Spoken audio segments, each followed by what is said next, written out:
are certain statements are there, whether that statements are correct or incorrect, that we have to identify.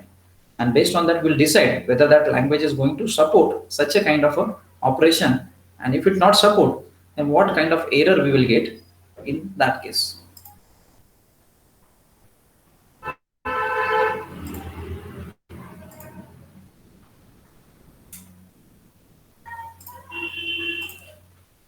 So now we have to identify this type of error. So statement 1, 2, 3, 4.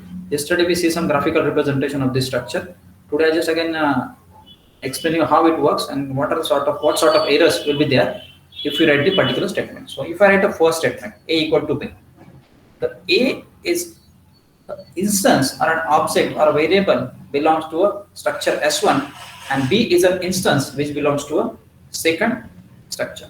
So as a programmer, we might be not aware of if S1 is written by some other programmer and S2 is written by some other programmer. So two different programmers will write two different structure in two different modules. And then as a team leader, you have to integrate this task. So I just use the statement A equal to B. It will work or not? Yes, it will not going to work because these two members are having a different structure. S1 is in other structure, S2 is other structure, and both the instances A and B are belongs to a different structure. So which is not allowable in any programming language. We cannot use these two different structure variable in a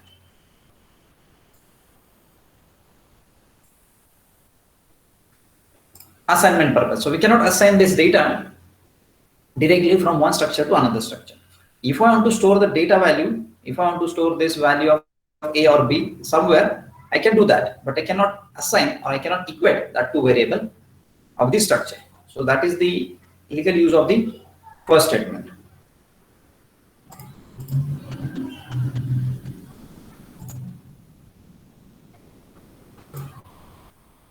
Coming back towards the second statement, X is equal to A. Now both the variable is belongs to same instance. So you can see S1 is having a two instance A and X, and both the instance belongs to same structure S1.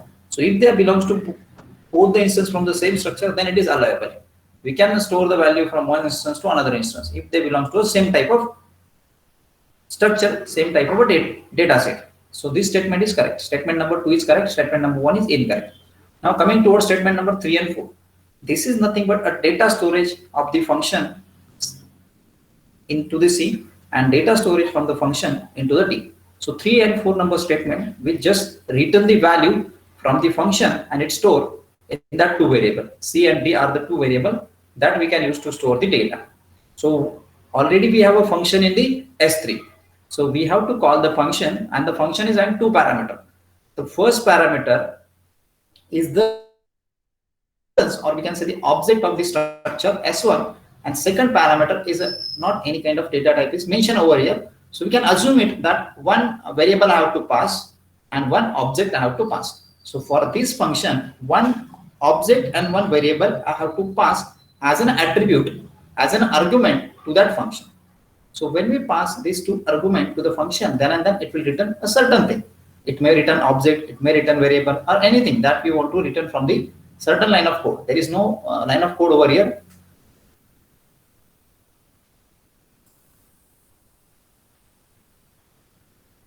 So let me assume that there are certain line of code inside the function, and function have written certain thing. So if I write S3 means it will return object. So C is an object, D is an object, it will return data. But argument is incorrect. It's only one argument. B is an instance of the class, structure S2. So it is correctly used as a B, but the second argument is missing, that is a set. So it is not allowable in any programming language that if I have used two arguments to pass to the function, and if I pass one argument, then it is unallowable. We cannot write the call of the function in this way. So this is the exactly type capability function. So you can find the type error because of incompatible type of argument. So arguments are incorrect. So it means that we cannot use such a kind of a statement in a program. So hope you understand that what is the type capability. So type capability, either it's a data type, either it's an object, or either it's a variable. So it depends what kind of a data in the program.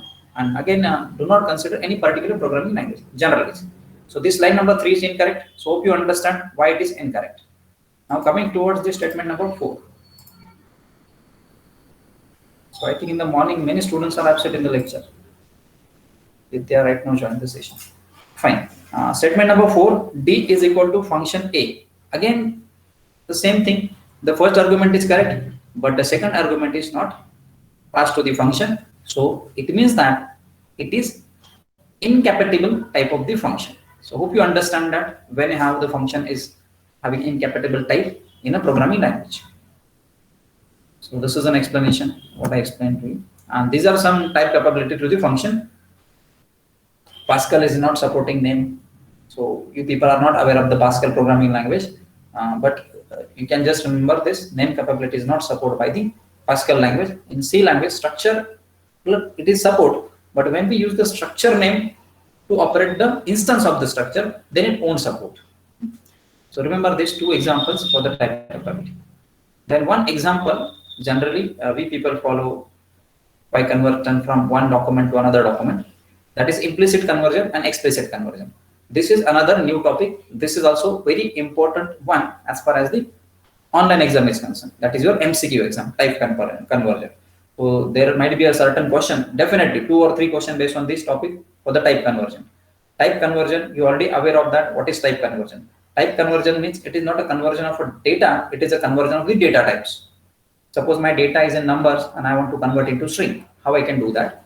If my number is into the float and I want to convert it into some, let's say, integer type of data, then how I can do that in a programming language? Generally, do not consider again any programming language. So this is an implicit conversion. Now, simple example, real-time example, what is meant by implicit conversion and what is meant by explicit conversion. So if I have a document, any Word document, let it be this is a file of presentation, which is in the format of, let's say, 1997, particular version of the Microsoft Office. So if I want to convert into the higher version, or if I want to convert into the lower version, that kind of conversion is called as implicit. I have a software setup in my system and I want to save that document, let's say save as PowerPoint 97 2000 presentation. I can do that. I can save whatever the right now, let's say 2007 in my system, so I can save that document in 2007 presentation format. So such a type of conversion is called as an implicit conversion. In an implicit conversion, we have a choice to convert that data within the availability of the data types in a compiler, within the compiler. So if my compiler support integer to character, I can do that. If my compiler support float to integer, I can do that. That kind of conversion is called as an implicit conversion. The data type is available in my compiler and I can convert it into the typecasting. So that is an implicit. And now talking about the explicit conversion. And an explicit conversion, most of the programming languages do not support all the data types, primitive data types. Some of the data types is different in many programming languages. So in that case, how we can do that? So we cannot directly convert that format from one type of data to other type of data. I'll give one example to understand this explicit conversion.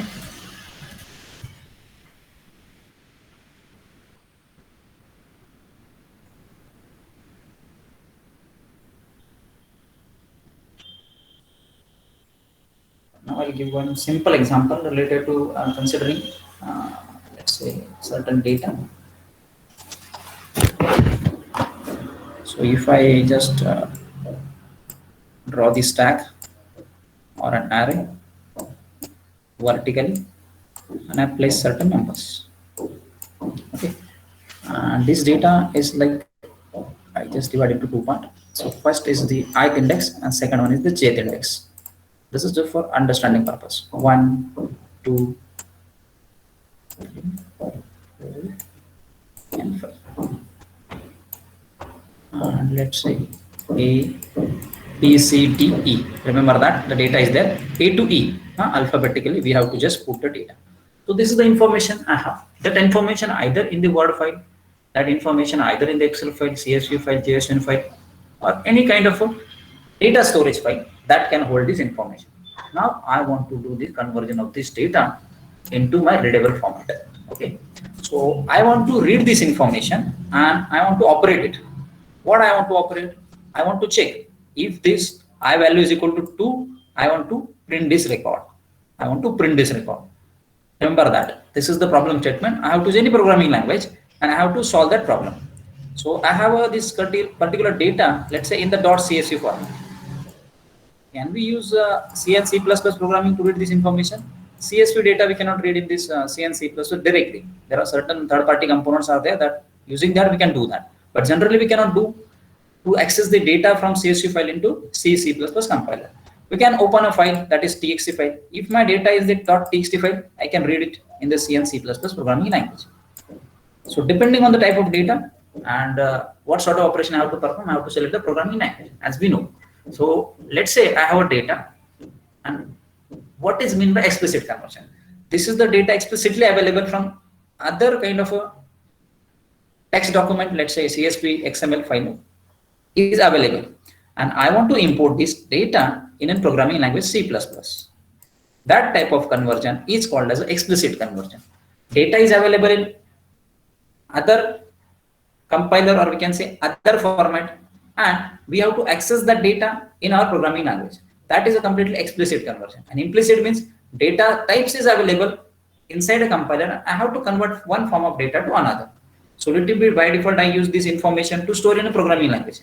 This information I can write in a programming language, like using structure, using array. I can read this information, store it in the array or a structure, and afterwards I can convert into character to integer, integer to character. That type of conversion is implicit. And if I accessing the data from some other sources, then it is an explicit conversion type of data. This is the explanation. Implicit conversion, numeric to numeric. So whatever the data I have to convert into numeric information. So can anyone know about how to convert numeric to numeric data conversion? Anyone? कोई बता सकता है ये conversion कैसे achieve कर सकते हैं हम? न्यूमेरिक टू न्यूमेरिक कर सकते हैं कन्वर्जन, किया आप लोगों ने कभी? सर कौन सा conversion? The data is in the numeric format and I have to convert into numeric format. Type casting is used, but if I say that implicit type casting, let it be this is an example. यहाँ पे example है. I think it is in Java programming language. Fine. So this kind of example is given in the Java programming language. Static void main string args, that is the argument of string types. When you call the function, that time we have to use the arguments in the function. So forget about this. We are not interested in this particular main function. We are interested in the inner part of the function. Let's say integer source is equal to 1, 2, 3. So data type is integer, variable is source, and data is assigned to that source is 1, 2, 3. So it means that a numeric value 1, 2, 3 in the source variable.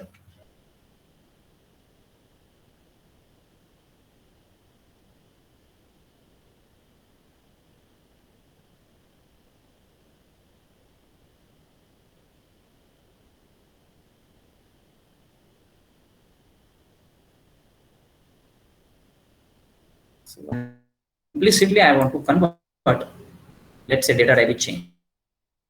Decimal is again data type in Java programming, and there is a destination. So destination is a variable of type decimal, and it holds the value of source. Now source value will be stored into the destination, and it is of type decimal. So what will be the outcome that I'll get if I write console.writeLine? Console.writeLine is a printf statement, printf destination. तो क्या print होगा ये? 123.00. 123.0.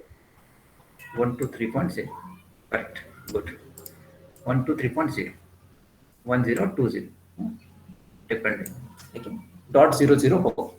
At least minimum 10 तो होगा. ठीक है? Very good.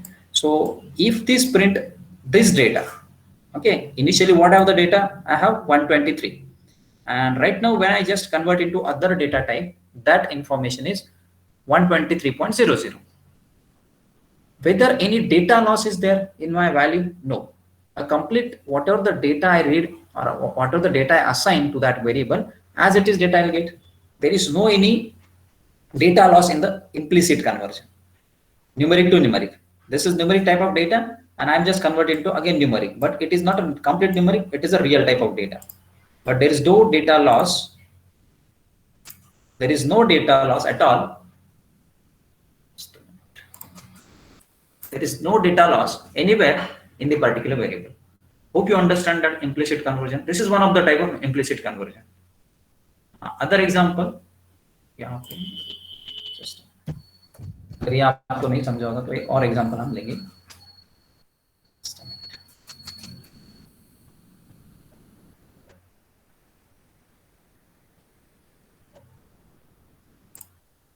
These all fundamental things are there. You, as a student, you might be aware of these all the things. It is not new, all the type of data types and conversion to you, but it is very necessary to understand when you write a program. So here I write now one more thing. Character, let's say, now it is readable. Okay. Character A of, let's say, 20. And in front of that, I just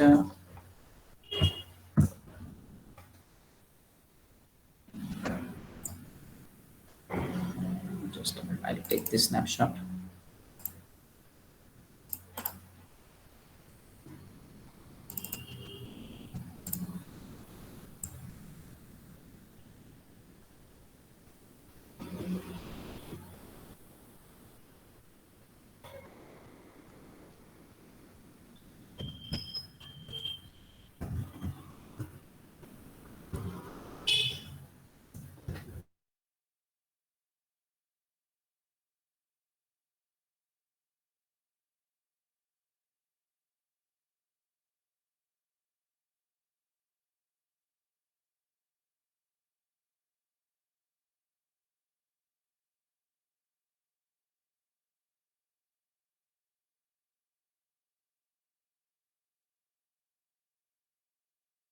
In the conversion.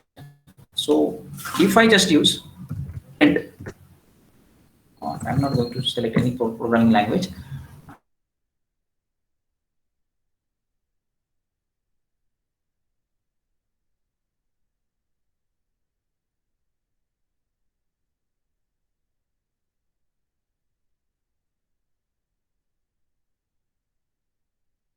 Because in Java, programming string is the data type as well as it is a class. So string, let's say x of 60 is equal to a. It means that all the values which is available of the variable a is been copied into this x. A is of type character, string is contain collection of characters. So if more than one characters in that variable, it can be easily store the data in the string. There is no data loss. If I use two different data types, then also there is no data loss that I can get.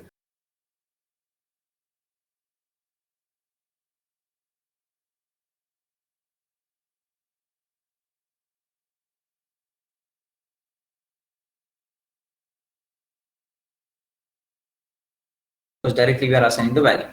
And this is an example. This is second one, numeric to character and character to numeric. This is one of the explicit conversion. So if my data is available in the numeric format, I want to convert into character. And if my data is available into character, I want to convert into numeric. Is it practically possible to convert this type of data? Is anyone किया आप लोगों ने कभी इसका conversion? Yes, sir. Yes, sir, but only ASCII value will be generated. No? Yes, correct. Only ASCII value we will get. We will not get an actual numeric value of that character type of data. For example, we consider this example. So now we just simplify this example. Now I say this is, let's say, character string. Character str is equal to G. I want to convert this into numeric. So if I say integer number is equal to str. Now it is allowable. ऐसे लिख सकते हैं हम programme में.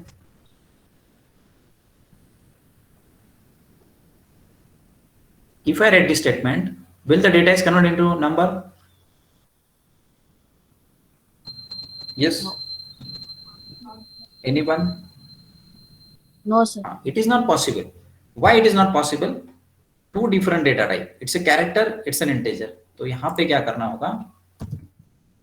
Typecasting यहाँ पे होगा. So here we need to do the typecasting. Generalized way I write a typecasting. Here I can write directly to int str according to programming language. यहाँ पे आप लोग इस तरीके से लिख सकते हो, like a number, and here I can write int str. So it will be converted into integer, but integer means it will just print the ASCII value of this particular character G. Suppose if I use other programming language, then it might be used to int.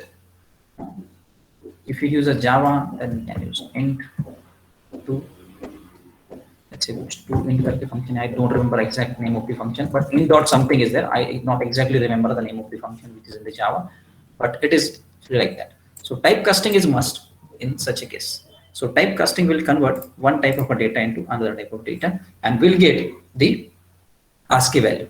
But why is it necessary to perform this kind of operation? क्यों करते हैं आप लोग ऐसे operation? कुछ application बता सकते हैं आप लोग कि वहां पे नेसेसरी होता है न्यूमेरिक का कैरेक्टर करना और कैरेक्टर का न्यूमेरिक करना? कोई पर्टिकुलर एग्जांपल कोई बता सकता है?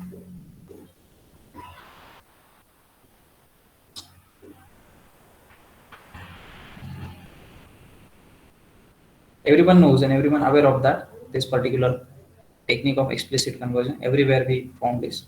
So any particular example? Duplicacy in strings. Duplication in String or character array. Okay, if I want to find out the number of occurrences of that variable, or we can say the character, then we can do this explicit conversion. That is one of the application in terms of array programming. But generally, if I say any particular example here, I'll give. If you want to transfer certain amount from one account to another account, I have two different accounts, account A and account B. So when you visit to the bank asks you to fill two values. We have to enter amount in numbers as well as we have to enter the amount in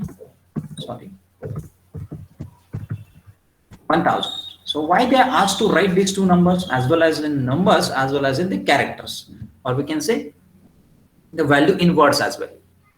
It is necessary to convert that value. Sometime if I miss 1 0 over here, if I write this 100 and I want to transfer 1000 or I want to deposit 1000, then it take a mismatch.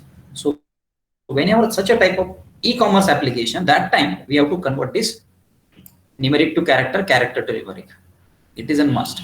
So we have to convert this value from one format to another format, to readable format. Okay, this is one of the example. Other example is like a biometric system. So as a faculty, when we visit the college, we have to give our biometric, either by using retina or by using thumb. So whenever we put thumb on that biometrics machine, certain value read by that machine. What kind of value? It just read the ages of my thumb, and that based on that ages, it is been cross-check in their model database. So when we do the authentication in biometric system, when you put a thumb, that ages is nothing but a one type of data, and if the ages exist in the system, 1 or 0 is considered. If that age is there, write it 1. If age is not there, write it 0. So in terms of 1 and 0, so all the data is of one type of format, it will be converted into another format. So that is numeric to character, character to numeric. So there are so many applications of explicit conversion. Implicit conversion is nowhere used for in the programming, but explicit conversion is used everywhere. I can give thousands of examples of this explicit conversion. So whenever you visit any particular nationalized bank, there is a token system. So when you get a token, that time there is a number on a token, and when that particular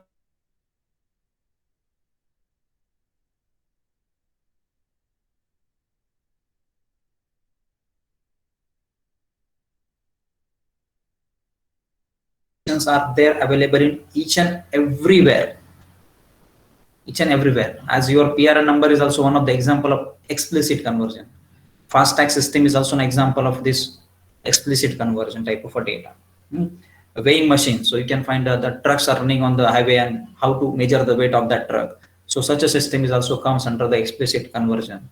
So I'll give a very again real-time example like an RTO. RTO charged some vehicles on the road if they are heavy loaded. By looking at the RTO, can they predict if the train is heavy loaded? No, they won't predict. They have to check the weight. So the weight has been converted from numeric format to character format. So likewise, so many applications are there of this explicit conversion. Everywhere in any programming language, this is must. So I'll give one more example here, and then we'll go for the next discussion. I have a certain data set. It's a rainfall data set. Now, currently I'm working on that. That rainfall data set consists of last 100-year records of rainfall in India. And I want to use that to predict whether next year, how much rainfall will be there. So how we can do that? All the data is not in the numeric format. Some data is in the character format. Let's say Maharashtra is a state, belongs to certain cities are there under Maharashtra, and for particular city there is a rainfall. So there are parameter, temperature, pressure, humidity, and these values are not in numeric, so I have to convert it. So look at every application consists of this explicit type of data, and we have to convert it.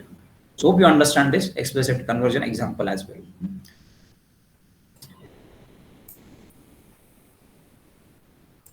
So back to this. Occur between income. Yes. Hello हाँ sir, वो military में use कर सकते हैं ना, वो message forward करने के लिए। कहाँ पे military, electricity, yes, military sir, soldiers, yes. Everywhere we can use this to detect the soldier at the particular location. So in the GPS system also we have to convert this data. So that is also one of the best application. इसने बोला it's a very better application for the explicit conversion. So many times what happened that soldier is not been in location or in a range, so we have to find it out. So GPS, so we have to maintain the longitude and latitude of that particular location, and that we have to convert it from one format to another format.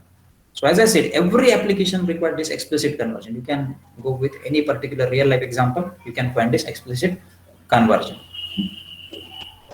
There is again a very basic example. अगर आपको programme का कुछ भी knowledge नहीं है, फिर आप engineering में भी नहीं हो, तो भी एक एग्जांपल हम यहाँ पे दे सकते हैं. अगर मैं किसी से बात करता हूँ, let's say I am talking Hindi and somebody is not understanding the Hindi and he is not comfortable with that language, so how we can explicitly convert that data? So we require an intermediator. So that is an intermediator is our compiler. It's very straightforward.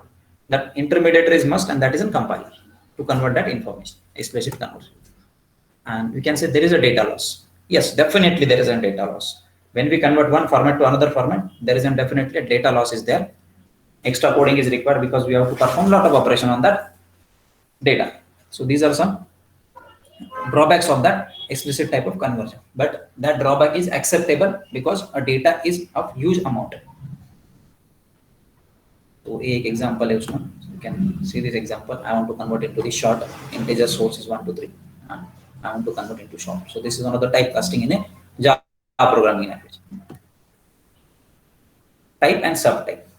इसका भी example है क्या देखते हैं. ठीक है, इसका example without that I will just explain with this notepad. Subtype and the types. Whenever I talk about the subtype, primitive data types. Primitive data types are integer, character, float, and double. These are the primitive data types. Under that primitive types, integer having sign integer, unsigned integer. Nowadays, no one uses the sign integer, unsigned integer because we have a lot of space available in a computer. That's why we have thought about whether there is space in the computer now. People are using 1 TB hard disk. So we will not think about the data in KB or MB or it's a GB.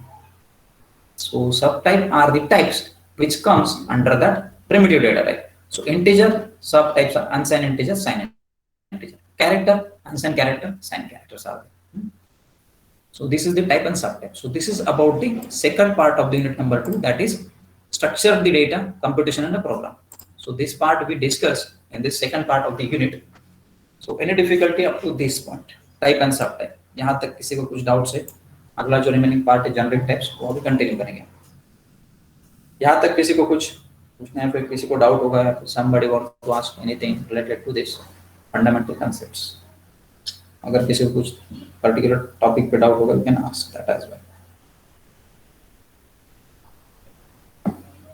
No doubt?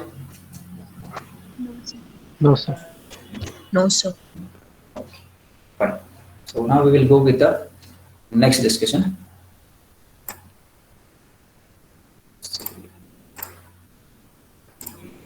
So this is my next session contents.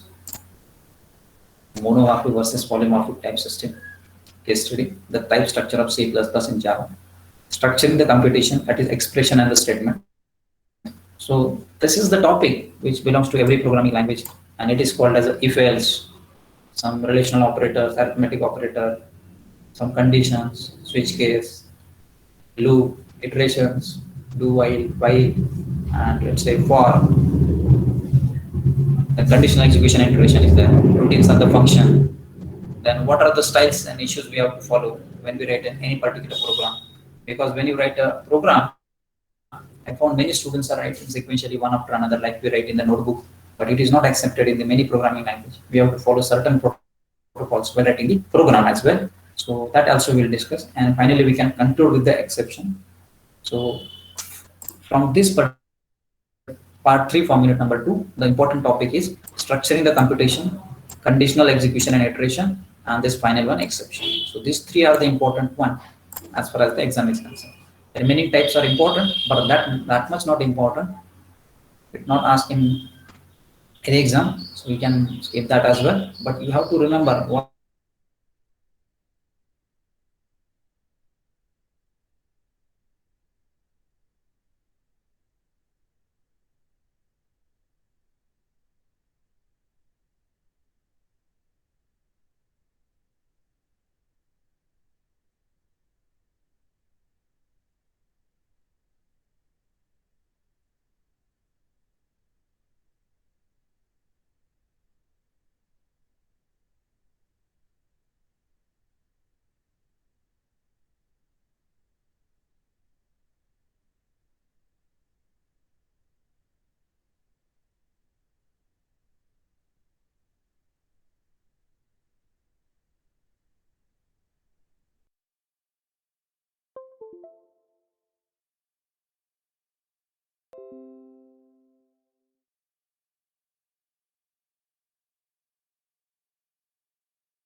it is very clear. We use integer, character, float, double type of a data to store the information. That is fine. But if I want to use operator as an information, so I want to use as a parameter to the function. I want to use plus as a parameter to the function. I want to use divide as a parameter to the function. So what exactly I'm saying that, let's say I want to write this function.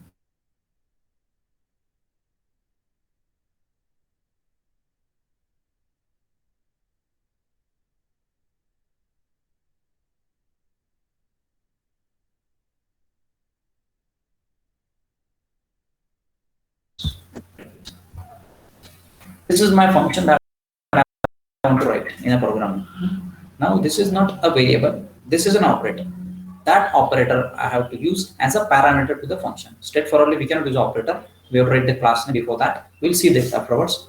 But this is the operation that I want to achieve. Generally, I want to pass operator to the function. So can the problem is get solved, or it is in good way to write this operator in a function? That is our discussion on monomorphic and polymorphic type of system. So this type of systems are called as a monomorphic and polymorphic system. Now we will go detail into that. So whenever the languages are given, C, Pascal and R are not monomorphic in such a way for the virtue. So in C programming, there is no polymorphism, inheritance is there. Similarly, for Pascal and ADA, there is no inheritance and polymorphism feature is there. So that language has been discarded. So remaining, now we will consider C++. So in C++, we heard about overloading and overriding of the functions and operators. And similarly, inheritance is also there. So this is an example now. So it's in polymorphic. We will first talk about the monomorphic. वो polymorphism का example है. हम पहले monomorphic के बारे में discuss करेंगे, फिर polymorphic के बारे में. Monomorphic, let it be. I want to use these two operator plus and multiplication to be overloaded on the function. This is my function. I want to overload these two operator plus and multiplication on any particular function. What is the meaning of plus operator? To add the two numbers. It will add or it will increment the value by 1. That is the meaning of add. Multiplication is just to multiply the two operands. So basically this operator comes in between the operands. So when I say number 1 plus number 2, sorry, number 1 plus number 2. If these two numbers are not there, the operator is useless.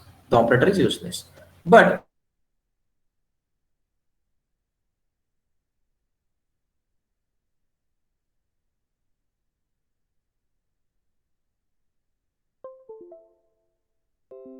to operate this operator. So this particular operator is called as a unary operator because it can work on unary variable as well and binary variable as well. So it is called as a unary operator. Coming towards the multiplication. In multiplication, this is not possible. You cannot write like this. Number one multiply. So it is not allowable in programming. So we cannot use multiplication on unary operator. We have to use on binary operator.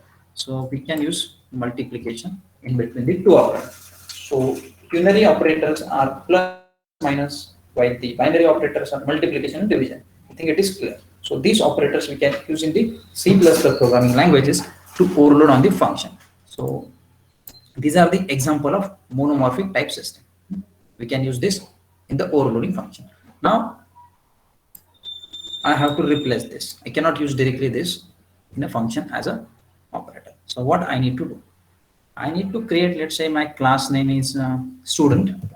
My class name is, let's say, student, and I want to add the two students. So I can use this, or I have to just add the two students. So I can use plus operator. So this is the way that I can write. Student is a class. You can directly create instance of the class as well. Student is a class. I can write S1.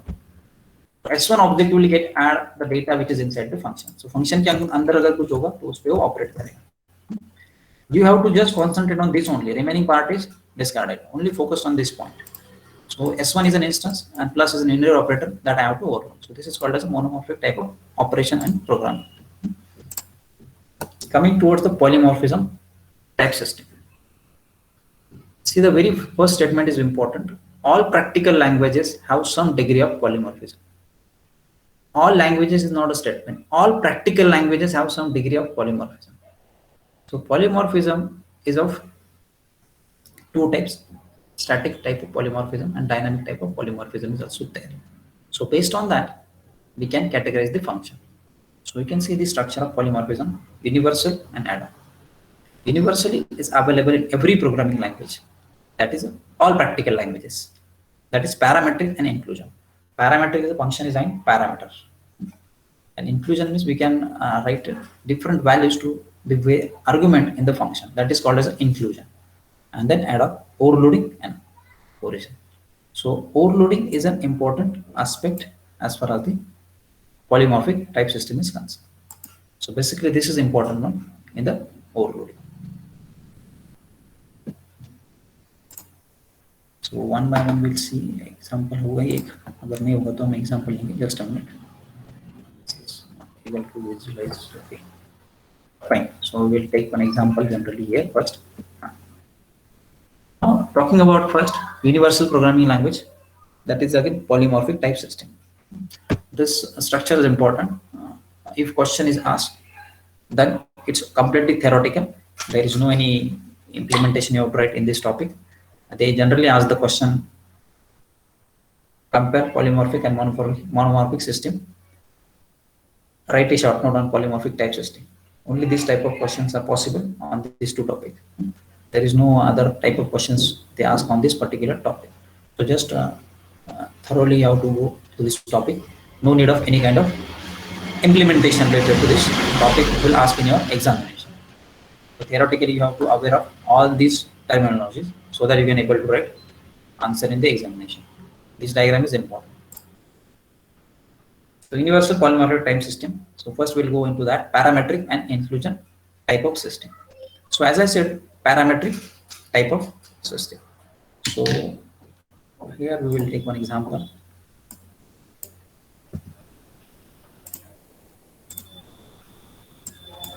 parametric type of system. So I write a simple C program or C++ program which consists of this parametric functionality. So now, for understanding purpose, I can write this s1.cpp. This is the name of the program, and I want to explode it in the parametric. So I just write one function. Let's say add. Or I just write in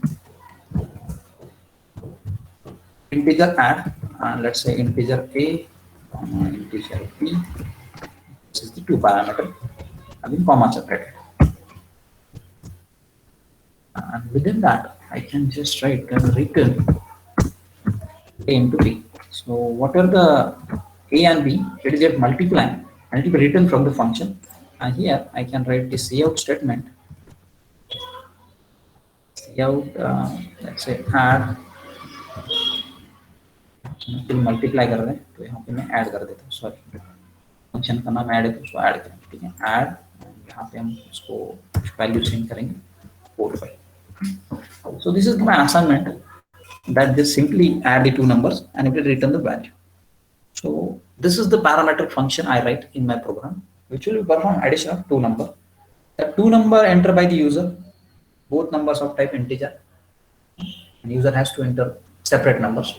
You cannot use the same number. And we cannot say only one numbers that can be used. So two number as a minimum input. So by setting all the guidelines and all the conditions in the program, I'm not writing all the conditions, but make sure that all the conditions in the program, it will take the proper input, it will take only integer numbers, and it will take two numbers from the user, and it will perform the operation. So the task is done, program is done, software is ready. So this is, I say, this is my one of the software. And this is the requirement from one of our client. I just given to the software to our client. Client is very happy by getting the software of adding two numbers, as simple as.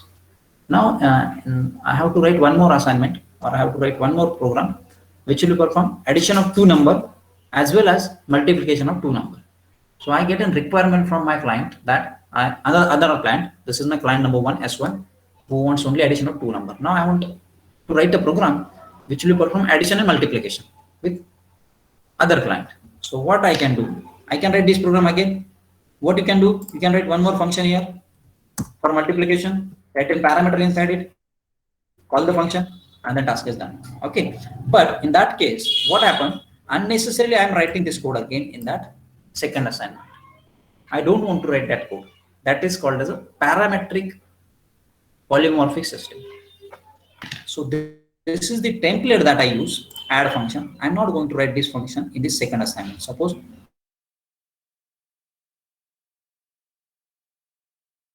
numbers. So instead of that, I just write a multiplication function so that the client will get a multiplication easily. So I just say multiplication is a function, client will get a multiplication, but that client is also want addition function in the software. So what I can do, I just import that package into that particular program. S1 dot function name is add, and I can send that parameter likewise. So without writing that function, we are importing that function into that current assignment is called as a parametric type of function that we can use in the program. So hope you understand this. समझ गया सबको ये इस तरीके से workout होगा. First one, which is a template, yes, parametric template. So might be this functionality is called different name in different programming language.